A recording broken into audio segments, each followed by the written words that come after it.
What is a ticket manifest, and what's the value of that ticket manifest? How is it used? Page 116, one of the largest steps before the event goes on sale is to determine the list of seats to put on in what? Okay. And there was some emphasis placed on at the very bottom of page 116, determining on sale date, some emphasis placed on building momentum. Tell me about that, or be aware of that. Okay. Again, same quiz question there. I'm assuming you know what will call is and what walk-up is. That's on page 118. That should be intuitive. And then finally, pardon my friends in the background having fun. Okay. All right. Going to page 120. Oh, there's a question again. It's on your quiz. The difference between a primary and secondary ticket market. You know what that is. Okay, I'm looking for anything else. Okay, I do want you to focus on page 122. There are some new premium seating concepts available in PAFs right now. I want you to be able to probably match or multiple choice those different types. Okay. According to page 123, designing the box office space, there was an emphasis placed on the percentage of tickets that are sold online and on the telephone, and that has had an impact on the size that you might designate for a box office. And so what is that percentage? Okay, I think that basically captures all that the additional information on page 5. Chapter 6, moving on here, I'm looking for new information. I do want you to know what cost accounting is. It's you're introduced to it on page 131, but it's elaborated on a little bit later. And again, there's a quiz question already there. Quiz. Okay, here's going to be the matching, or it's going to be probably going to be matching is my gut feeling. It's going to be talking about the 5 types of budgeting: line item budgeting, incremental budgeting, performance budgeting, plan program budgeting system, and zero-based budgeting. There was a quiz question that we used on there that discussed what's most suitable for facilities with 2 or more prime tenants. But this one, I'm going to basically give you a description and give you the type of budgeting, and you should be able to match them. Okay.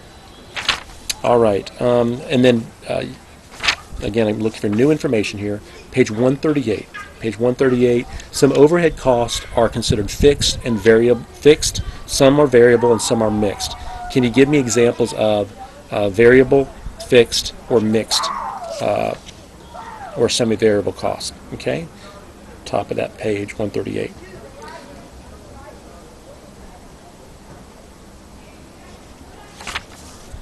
Okay. Looking for anything else that's new for you. Okay, here you go. There's something new on page 142. I want you to know a little bit more about settlements. Okay, how is the settlement process unique in the venue management industry? Take a look at figure 6-4 in the appendix, a sample event settlement statement.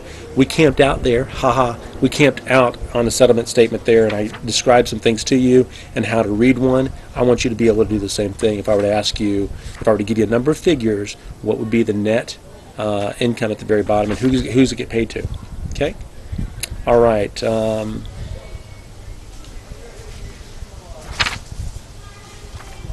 Okay. I think that basically, I don't know if this might be new information. Page 148, bottom of page 148, sources of part-time labor. I think we might have talked about this, but I don't know if I quizzed you on it. Yes, I probably quizzed on you. What are the methods used to provide a workforce for a facility? And there are about 4 different methods used to provide a workforce. All right, we're over on risk management section, page 150 to 151 and following. I think there's a quiz question. What are the 5 basic ways for dealing with risk? You should be aware of those. And be also, not only, those will probably be multiple choice, but I'll probably have another matching where I would want you to know at least the basics of what that includes, or what they are. Okay? And then what is the nature of TULIP? I think that's a quiz question. Quiz review question, so be aware of what TULIP stands for and what is the purpose of it. All right, we're done. That's done with chapter 6. Going on to chapter 7. taking a look at Chapter 7, again looking at new information that was not on a quiz for you. Okay?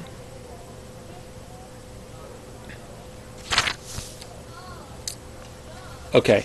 Go to page 161, and what I want you to be aware of is the different types of methods used to contract facility rental. Okay, and so again, I pointed this out in our class period, but there's rent as a percentage of gross ticket sales. There's rent as a percentage of net ticket sales. Rent is determined by the number of people in attendance, and then flat rent, and then a sub-component of that discussion would be rental caps and rental structure. I want you to know about that. Number 5 type of facility rental is co-promotions. Number 6 is rent plus expenses, and then number 7 on the other side of that page is all in. And so know what those are, either by matching or multiple choice is probably the way that I'll use that. Okay.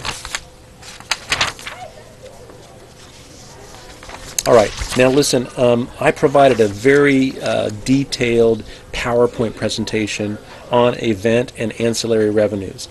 I'm not going to go through that and highlight what I need you to know.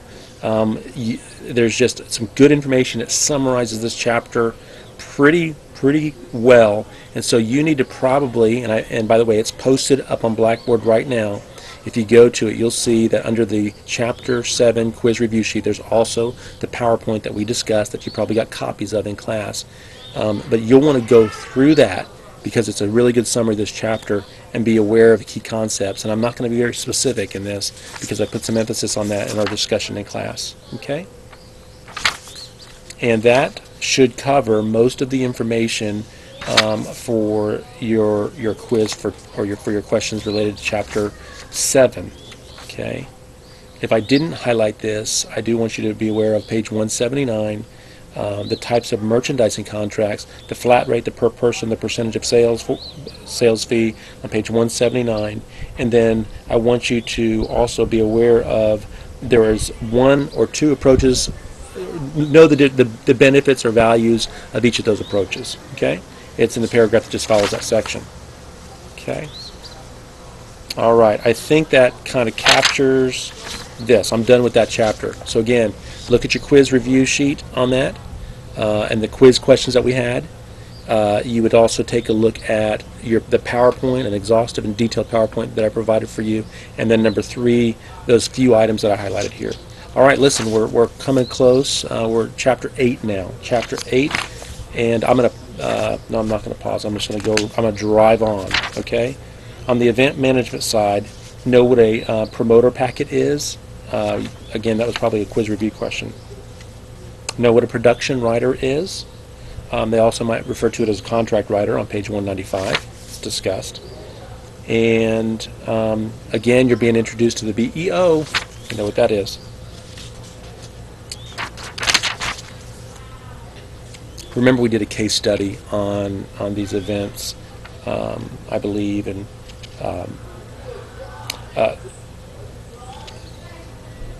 there's a term that's being used here, a change order. What is a change order? And when you do a change order, when you request a change order, if you're the person that's renting, what's the impact of that, of requesting a change order? There is a mention of an event timeline and also a running schedule. I call it run of schedule in practical terms. Run of schedule.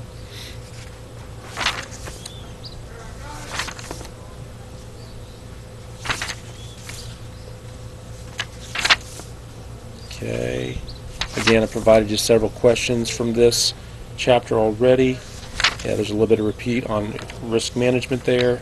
Now, we do focus in on page 212, event safety and security, and you're introduced to typical assessment model includes these elements: asset assessment, threat assessment, vulnerability assessment, risk analysis. That could be either multiple choice and or matching. So please be aware of that. Okay, one thing that's new is I just want you to be aware of IAAM's approach to venue safety and security, and they developed an academy. It's called the Academy for Venue Safety and Security.